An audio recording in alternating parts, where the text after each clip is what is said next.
Thanksgiving has always been about tradition in my family. A warm house filled with the smell of roasted turkey, the laughter of cousins, and the endless rhythm of football commentary on TV. But last year, everything changed. It started when Aunt Vivian invited us to her newly inherited house in the small town of Hensley, tucked away in the Appalachian woods. I'd always known Aunt Viv as the eccentric one in the family, the kind of person who collected strange antiques and had a story for everything. But when she inherited the sprawling Hensley Manor, a century-old estate shrouded in local legend, it was as though her quirks had deepened into something darker. Her invitation arrived in early November, a handwritten letter rather than her usual emails. "It's time to bring our family together in the old ways," the note read. "Come to Hensley Manor for Thanksgiving. Everything is ready, and there's a seat for everyone at the table." The wording struck me as odd, almost archaic, but I brushed it off. After all, Viv had always been dramatic. We arrived at the house just as the sun was setting. The place was massive, its weathered stone walls and tall, gabled roof looming over the surrounding forest. The driveway was lined with dead leaves, and the air carried a biting chill that seeped into my bones. "Creepy," my younger brother Nick muttered as we pulled up. Inside, the house was a different story. The great hall was bathed in warm light, the walls adorned with tapestries and antique mirrors. Aunt Viv greeted us at the door, her smile wide but her eyes tired. "Welcome to Hensley Manor," she said, clasping my hand. "This year's Thanksgiving will be unforgettable." As the rest of the family trickled in, I noticed something unusual. Aunt Viv had invited people I barely recognized. Distant cousins, estranged uncles, people we hadn't seen in decades. Even the older members of the family seemed uneasy, exchanging wary glances as Viv guided us into the dining room. The table was enormous, a long oak slab that could have seated 50. It was set with fine china, crystal glasses, and an elaborate centerpiece of dried flowers and candles. But it was the seats that caught my attention. Each chair had a name carved into the wood, names of every family member present, and even some who weren't. The craftsmanship was exquisite, almost too perfect, as though the carvings had been done long before we arrived. "How did you?" I began, but Aunt Viv cut me off with a knowing smile. "All will make sense soon," she said, her voice soft but firm. Dinner started normally enough. Turkey, stuffing, cranberry sauce, all the staples were laid out, and Aunt Viv encouraged everyone to eat heartily. But something felt off. The food tasted fine, but every bite left me with a strange heaviness in my stomach, like the weight of the meal was sinking deeper than it should. And then came the first strange moment. My cousin Lisa, seated across from me, suddenly froze mid-sentence, her fork hovering in the air. "What's wrong?" I asked. Her eyes darted to Aunt Viv, then back to me. She opened her mouth to speak, but before she could, the lights flickered. When the room brightened again, Lisa wasn't at the table. I blinked, looking around. The chair where she'd been sitting was empty, her plate untouched. "Where's Lisa?" I asked, my voice sharper than I intended. Aunt Viv didn't answer. Neither did anyone else. The room felt heavier, as though the air itself had thickened. "Lisa?" I called, louder this time. The lights flickered again, plunging the room into momentary darkness. And then we heard it. A scream. It echoed through the house, sharp and guttural, cutting through the quiet like a blade. Everyone froze, their faces pale. Aunt Viv stood slowly, her expression calm but her eyes gleaming with something I couldn't place. "Stay here," she said. "I'll handle this." Before anyone could stop her, she disappeared into the shadows beyond the dining room.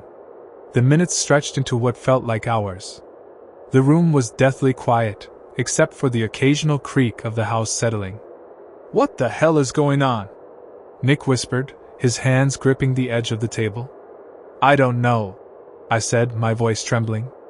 "But we need to find Lisa." That's when I noticed the mirror on the wall behind Aunt Viv's seat.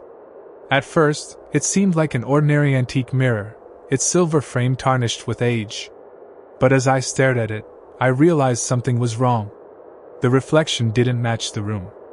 In the glass, the dining table was empty, the chairs pushed back as though everyone had left.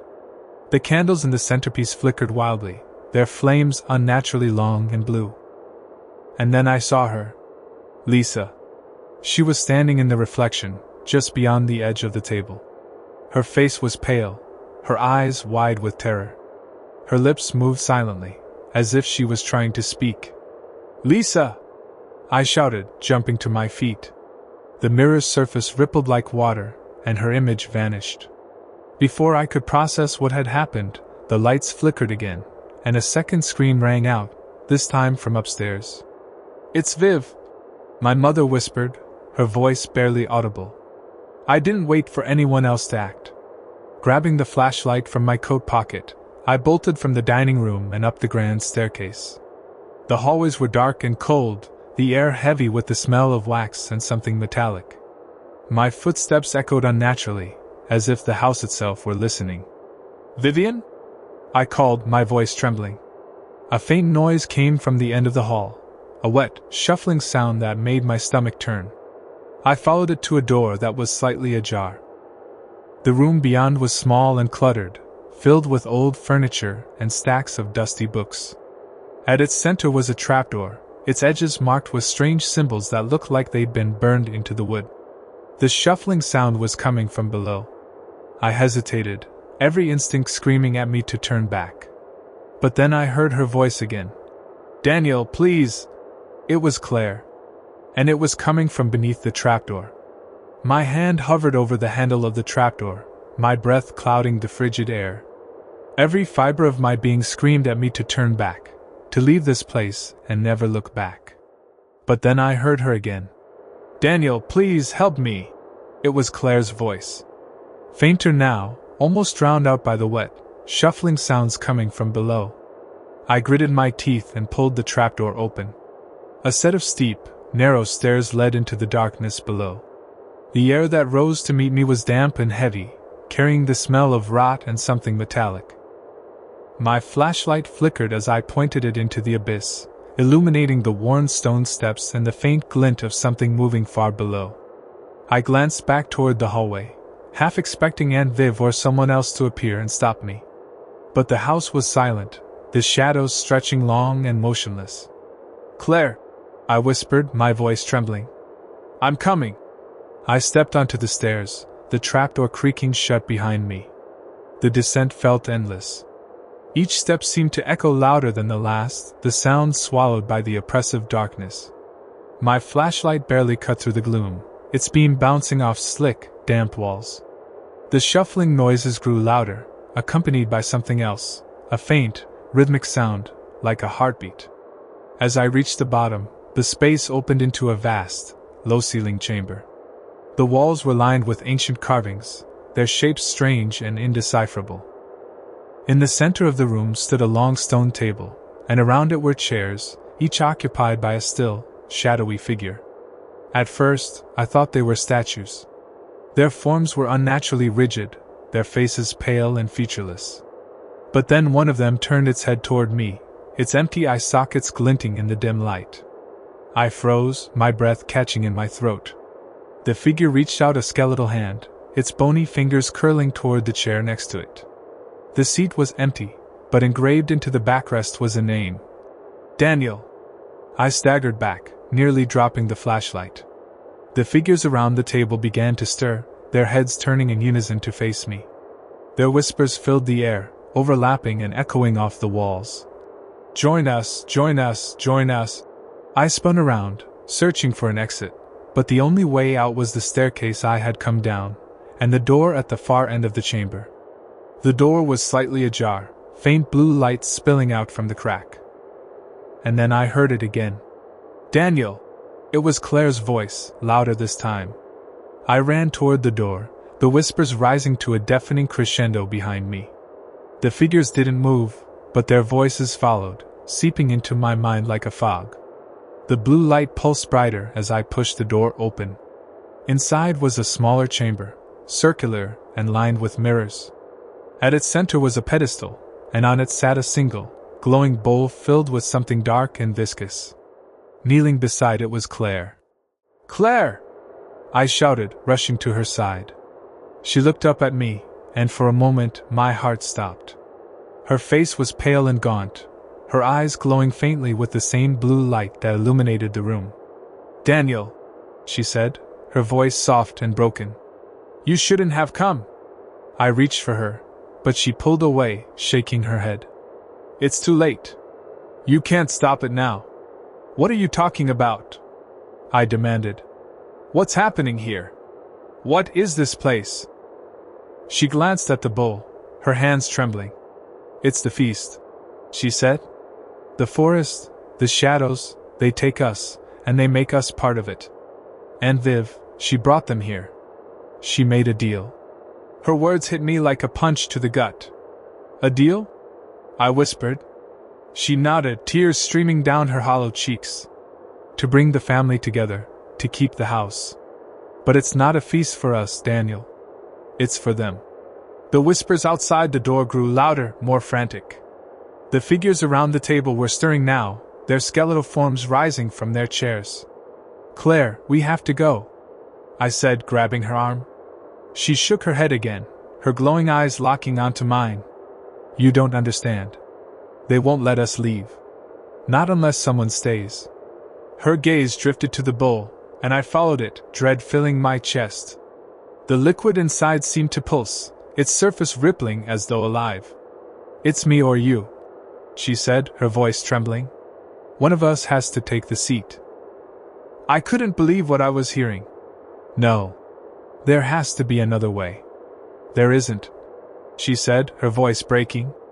"I've been here too long. I'm already part of them. But you can leave, Daniel. You can end this." The door slammed shut behind us, the room plunging into silence. The blue light dimmed, and the bowl began to glow brighter, casting long, shifting shadows on the walls. "Claire, no," I said, tears streaming down my face. "I'm not leaving you. You have to," she said, stepping toward the bowl. "You have to live, Daniel. For both of us." Before I could stop her, she plunged her hands into the liquid. The room erupted in light, the mirrors reflecting the glow until it was blinding. The whispers turned into a deafening roar, and the walls seemed to shake as the liquid surged upward, enveloping Claire in a wave of blue fire. Her body convulsed, and for a moment, her face twisted into a mask of agony. And then, just as suddenly as it started, it was over. The light faded, and the room was empty. The bowl sat on the pedestal, its surface calm and still.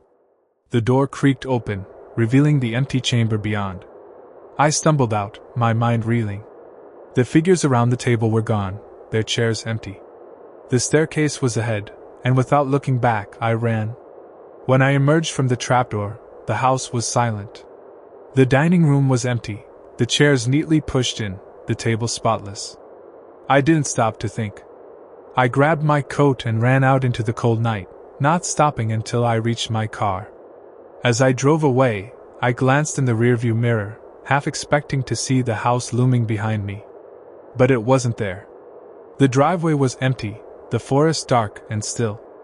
And yet, as I turned onto the main road, I heard her voice one last time. "Thank you, Daniel."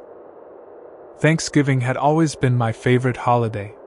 The food, the warmth, the sense of family, all of it felt like a shield against the long, dark winter ahead. But last year's Thanksgiving dinner changed that for good. It all started when my cousin Rob invited the family to his new farmhouse out in the middle of nowhere. Rob had always been a bit of a drifter, moving from one job to the next, never sticking around for long. So when he sent out a group text announcing he'd bought a 19th century farmhouse, complete with acres of land, we were all surprised. "You sure it's not a haunted mansion?" my sister Katie joked as we piled into the car that afternoon. "If it is, at least the food will be good," I replied. The drive to Rob's place took longer than expected. His directions wound us down narrow dirt roads and through miles of dense forest. The trees stretched over the road like a canopy, blocking out most of the late afternoon sunlight.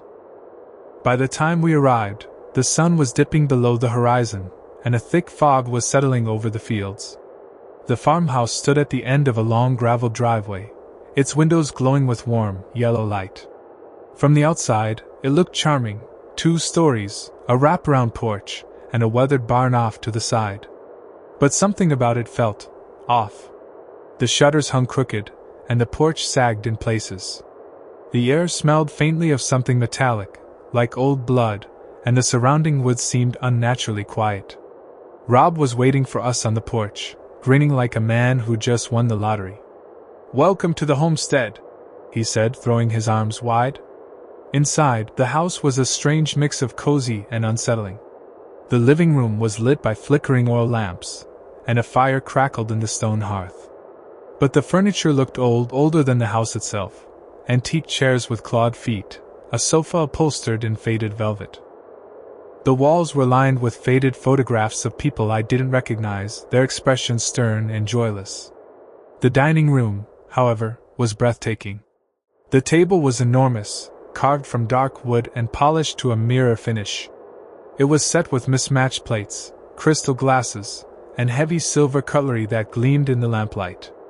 At the center of the table was a massive centerpiece, a cornucopia overflowing with dried fruit, gourds, and something else I couldn't quite place. "Impressive, huh?" Rob said, clapping me on the back. "Came with the house."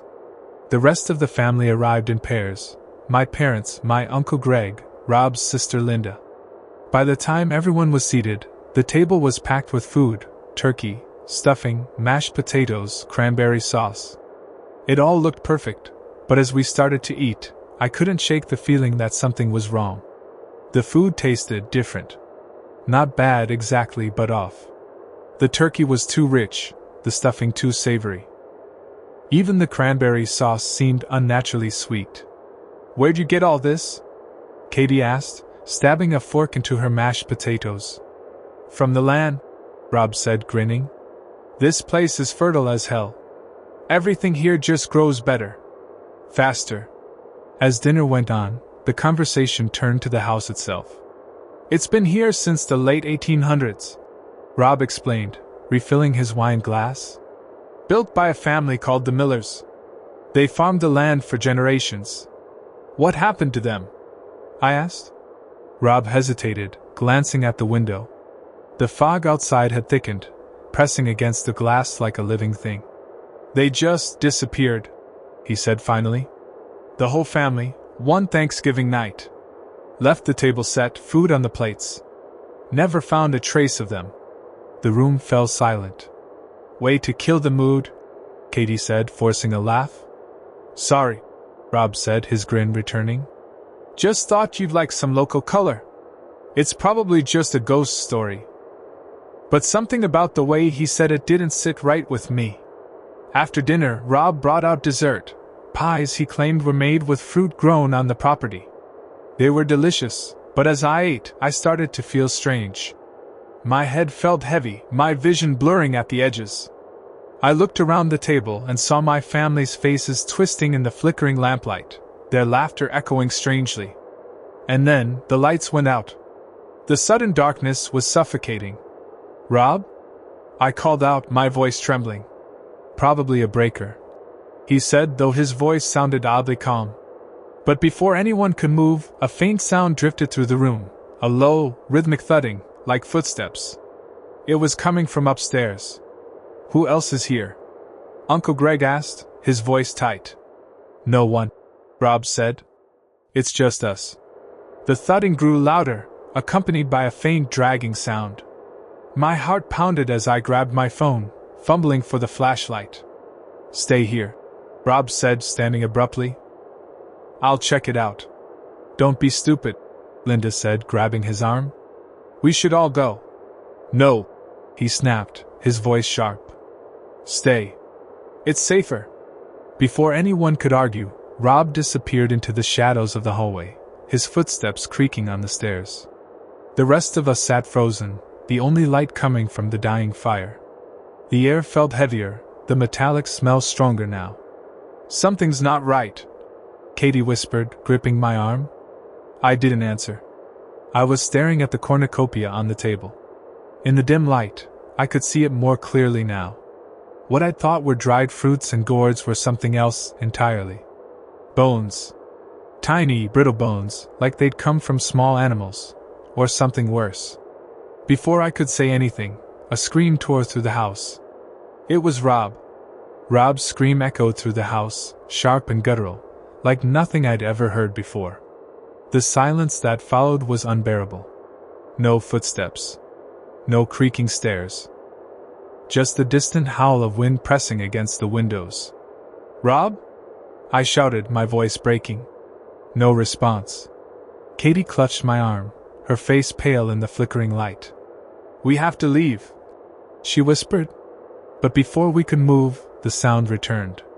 Thud. A heavy, deliberate step on the floor above us. Thud. The dragging noise came next, like something heavy being pulled across the floor. "It's not him," Linda said, her voice trembling. "That's not Rob." The metallic smell in the air grew stronger, mingling with something else, something rancid and sweet, like rotting fruit. I grabbed my phone and turned on the flashlight, the weak beam barely cutting through the darkness. "We're leaving," I said, pulling Katie to her feet. "Now." But as I turned toward the hallway, the dining room door slammed shut. Linda screamed, and Uncle Greg bolted for the door, yanking at the handle. It wouldn't budge. "What the hell?" he shouted, slamming his shoulder against the wood. And then the footsteps started again. This time, they were coming down the stairs. The room seemed to close in, the flickering firelight casting long, distorted shadows across the walls. The dragging sound grew louder, closer, until it stopped just outside the door. For a moment, everything was silent. Then the doorknob turned, slow and deliberate. The door creaked open, revealing the dark hallway beyond. At first, there was nothing, just the empty space where the stairs met the hall. But then, something stepped into the light. It looked like Rob, or what was left of him. His skin was pale, almost translucent, and his eyes glowed faintly with a sickly yellow light. Blood dripped from his mouth, staining the front of his shirt. His head tilted at an unnatural angle, and his lips curled into a grotesque smile. "Why are you leaving?" he rasped, his voice warped and hollow. "Dinner isn't over." We froze, too stunned to move. Rob, or whatever he had become, took a step forward, his bare feet dragging through the blood pooling beneath him. "Rob," Linda whispered, tears streaming down her face. "What happened to you?" He didn't answer. Instead, he pointed toward the table, his glowing eyes locking onto mine. "Sit," he said. "It's tradition." The shadows in the room seemed to ripple, growing darker and deeper. The air was heavy, pressing against my chest like a weight. "No," I said, my voice trembling. "We're leaving." Rob's smile widened, and for a moment, I thought he was going to lunge at me. But then he stepped aside, gesturing toward the cornucopia at the center of the table. "You haven't finished your meal," he said. The room seemed to shift, the walls bending and twisting like they were alive. The cornucopia glowed faintly now, the bones within it shimmering with an unnatural light. And then I saw it. The centerpiece wasn't just bones. Beneath the dried fruit and brittle fragments were faces. Tiny, human faces, their features frozen in expressions of agony. Katie screamed, backing away from the table, but the air seemed to thicken around us, holding us in place. "Don't you see?" Rob said, his voice almost tender. "It's all part of the harvest." "What harvest?" I demanded, my hands shaking. "The land," Rob said, spreading his arms wide. "It needs to be fed. It always has. The Millers understood that. They knew what it took to keep the house, to keep the land alive." "What the hell are you talking about?" Linda shouted, her voice breaking. Rob's smile faltered, and for a moment, his glowing eyes flickered. "Sacrifice," he said simply. The fire in the hearth roared suddenly, casting wild shadows across the room. The chairs around the table creaked, and I realized with a sickening lurch that they were moving, turning toward us, as if inviting us to sit. "The house takes what it needs," Rob said, his voice growing softer. "And it gives back. The food. The warmth. The safety. But it needs blood, too." It needs us. You're insane. I spat, stepping toward the door. Rob's head snapped toward me, his glowing eyes narrowing. You can't leave, he said, his voice cold. Not until the feast is finished. Uncle Greg grabbed a chair and hurled it at Rob, the heavy wood splintering on impact. Rob staggered back, letting out an inhuman shriek that echoed through the house. Run! Greg shouted, throwing open the dining room door. We didn't need to be told twice. The hallway was dark and cold, the smell of rot stronger now. Shadows flickered at the edges of my vision, and the walls seemed to pulse like something alive. Behind us, Rob's footsteps pounded against the floor, faster and heavier than they should have been. This way, Katie shouted, leading us toward the front door. But when we reached it, the door wouldn't open. The handle twisted uselessly in my hand, and the windows on either side were blacked out, as if the night itself had consumed them. What do we do? Linda cried, her voice breaking. Greg grabbed a nearby lamp and smashed it against the window. The glass shattered, and cold air rushed in, but the darkness beyond was impenetrable, like a solid wall of shadow. There's no way out, Katie whispered, her voice trembling. A low growl came from behind us. We turned to see Rob standing at the end of the hall, his body twisted and hunched, his glowing eyes fixed on us. You can't escape, he said, his voice echoing unnaturally. The house won't let you. I grabbed Katie's hand and bolted toward the stairs, pulling her behind me. Linda and Greg followed, their footsteps pounding against the wood. The second floor was worse than the first. The walls were covered in strange, writhing symbols, and the air was thick with the metallic smell of blood. There! Katie shouted, pointing to a door at the end of the hall. We burst through it, slamming it shut behind us. The room was small and bare, with a single window that looked out into the endless black. We're trapped, Greg said, his voice hollow. Before I could respond, the shadows in the room began to shift. The symbols on the walls glowed faintly, and the air grew colder. And then, from the darkness, Rob's voice came again. You can't fight it, he said, his tone almost gentle. The harvest is eternal. It's already taken me, and now it will take you. The shadows surged forward, engulfing the room. The last thing I saw was Katie's terrified face, her hands slipping from mine as the darkness swallowed us whole. And then, there was only silence. I didn't want to go back to the Cranberry farm, not after what happened to Grandpa. But when my cousin Mark called, practically begging for help with the harvest, I couldn't say no. Thanksgiving was days away, and the farm had always been a family cornerstone. It was where we gathered, where traditions were forged. But ever since Grandpa's mysterious death last year, found floating in the bog with no clear cause, things had been different. The farm felt heavier, like the land itself carried the weight of his absence. I arrived late in the afternoon, the sky already streaked with the oranges and purples of an early winter sunset. The bog stretched out in front of the house, its surface rippling in the faint breeze. Mark greeted me at the door, his usual easygoing grin replaced with a nervous energy. Glad you came, Ryan, he said, clapping me on the shoulder. I could really use another set of hands. Inside, the farmhouse was as I remembered it, warm and cluttered, the air thick with the scent of cinnamon and damp earth. But something felt wrong. The pictures of Grandpa on the wall seemed to watch me, his eyes sharp and accusatory. Mark poured us coffee at the kitchen table, his hands shaking slightly. You okay? I asked, trying to sound casual. He didn't meet my eyes. It's just been tough. The harvest this year, it's not normal. What do you mean? He hesitated, glancing toward the window. Outside, the bog shimmered under the fading light.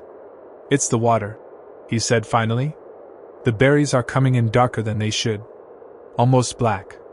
And people have been seeing things out there. Seeing what? I asked, a chill running down my spine. Mark shook his head, his knuckles widening around the coffee mug. Just things. Shadows. Faces in the water. That night I had my first dream. I was standing in the bog, the water up to my knees. The moon hung low in the sky, its pale light turning the cranberries into shimmering, blood-red orbs. Something moved beneath the surface, a dark shape circling me. I tried to run, but the water thickened, pulling at my legs. Then I saw him. Grandpa. He was standing in the middle of the bog, his face pale and bloated, his eyes wide with terror. He raised a shaking hand and pointed behind me. I turned, and the water exploded in a frenzy of movement. I woke up drenched in sweat, my heart pounding.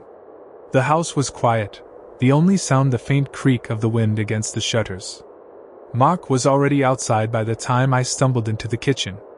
He was standing at the edge of the bog, staring out over the water.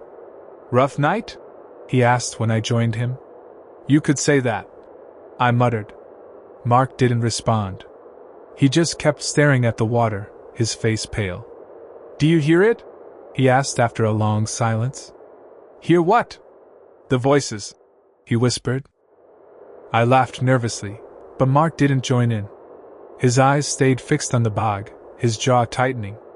We spent the rest of the morning working the harvest, wading into the shallow water to rake the berries toward the floating booms. The work was physically exhausting, but it gave me a chance to focus on something other than my uneasy feelings. But as the day wore on, I started to notice strange things. The water seemed darker than I remembered, almost oily in places. And the berries. Mark hadn't been exaggerating. Many of them were so dark they were nearly black. By mid-afternoon, I'd had enough. "I'm taking a break," I said, tossing the rake onto the shore. Mark nodded, but his face was tight with worry. I walked up to the farmhouse, my boots squelching with every step. As I passed the edge of the bog, I caught movement out of the corner of my eye. Something, or someone, was standing in the middle of the water. I froze, my heart hammering. The figure was tall and thin, its face obscured by the fog rolling over the bog's surface. It didn't move, just stood there, watching. "Mark?" I called out, my voice cracking. He didn't answer. The figure tilted its head, and I felt a wave of nausea wash over me. My vision blurred, the edges of the world twisting and bending. When I blinked, the figure was gone. That night, the dreams came again. I was back in the bog, but this time, the water was deeper, reaching my chest. The berries floated around me like clusters of disembodied eyes, their dark surfaces glinting with malevolence. Grandpa was there again, his arms outstretched, his mouth moving silently. I tried to call out to him, but the water rose higher, choking off my voice. And then I felt it, the hand. It grabbed my ankle, its grip cold and unyielding. I looked down, and the blackened face of a man stared back at me from beneath the surface, his mouth twisted into a silent scream. I woke up gasping, the sound of my own heartbeat roaring in my ears. The house was dark, but something was wrong. The air felt heavy, and the metallic smell of the bog was stronger than ever. I got up, my legs trembling, and looked out the window. Mark was standing at the edge of the bog, his silhouette barely visible in the fog. "What are you doing?" I whispered to myself, grabbing my coat. When I reached him, I realized he wasn't alone. A second figure stood beside him, its form hazy and indistinct. It looked like a woman, her long hair dripping with water, her face hidden in shadow. "Mark!" I hissed, grabbing his shoulder. He turned to me slowly, his eyes wide and unfocused. "They're here," he said, his voice flat. "They want us to see." "Who?" I demanded, shaking him. "What's going on?" Mark pointed to the water. "Look," he said. At first, I didn't see anything. The bog was still, the surface reflecting the faint light of the moon. But then the water began to ripple, and dark shapes emerged. Figures. They rose slowly, their bodies bloated and blackened, their empty eyes staring up at us. I staggered back, my breath catching in my throat. "What the hell is this?" I shouted. Mark didn't answer. He stepped forward, the water lapping at his boots. And then, he turned to me and smiled. "They're waiting," he said. "They're waiting," Mark said again, his smile widening unnaturally. The figures in the water stood motionless, their dark, bloated bodies casting faint ripples across the surface. Their empty eyes glinted faintly in the moonlight, and their mouths hung open in silent screams. "Mark, we need to leave," I said, my voice trembling. But Mark didn't move. "You don't get it," he said, his voice flat. "They're part of the land. Grandpa, he knew. He tried to stop it, but it's always been this way. The bog needs them." "What are you talking about?" I demanded, grabbing his arm. Mark turned to me, his eyes wild and bloodshot. "Grandpa lied to us, Ryan. He didn't just die in the bog, he was taken. It's why the farm thrives. The berries, the harvest, it's all because of them." I shook my head, refusing to believe it. "You're not making any sense." Mark pulled away from me and stepped into the water. "Mark, stop!" I shouted, but he ignored me. The bog swallowed his boots, the dark water rippling around his legs. The figures in the water began to move, their heads tilting toward him as if acknowledging his presence. "They told me what I had to do," Mark said, his voice soft and trembling. "It's the only way to keep it going. To keep it alive. What are you doing?" I demanded, my heart pounding. Mark turned to me, his face pale in the moonlight. "You'll see." Before I could stop him, Mark plunged his hands into the water. The bog seemed to come alive. The surface rippled violently, the figures sinking and rising in chaotic waves. The air grew heavier, the metallic smell thickening until it was almost suffocating. Mark's body convulsed, and he let out a guttural scream. I rushed forward, grabbing his shoulders, but the water surged up around him, pulling him deeper. "Mark!" I shouted, trying to hold on to him. His head snapped up, his eyes wide and glowing faintly. "They're hungry," he whispered, his voice barely audible. With one final jerk, Mark was yanked beneath the surface. The water settled almost immediately, leaving nothing but ripples and floating cranberries in his place. I stumbled back, my legs trembling. The bog was silent again, the figures gone. And then I felt it. A hand. It grabbed my ankle, cold and unyielding. I looked down and saw a bloated face staring up at me from beneath the water, its mouth twisting into a grotesque smile. I kicked frantically, breaking free, and stumbled onto the shore. My breath came in ragged gasps as I scrambled away from the edge. But the bog wasn't finished. The water began to churn, and the figures rose again, this time more numerous. Their dark forms swayed in unison, their empty eyes fixed on me. And then, from the center of the bog, a shape emerged.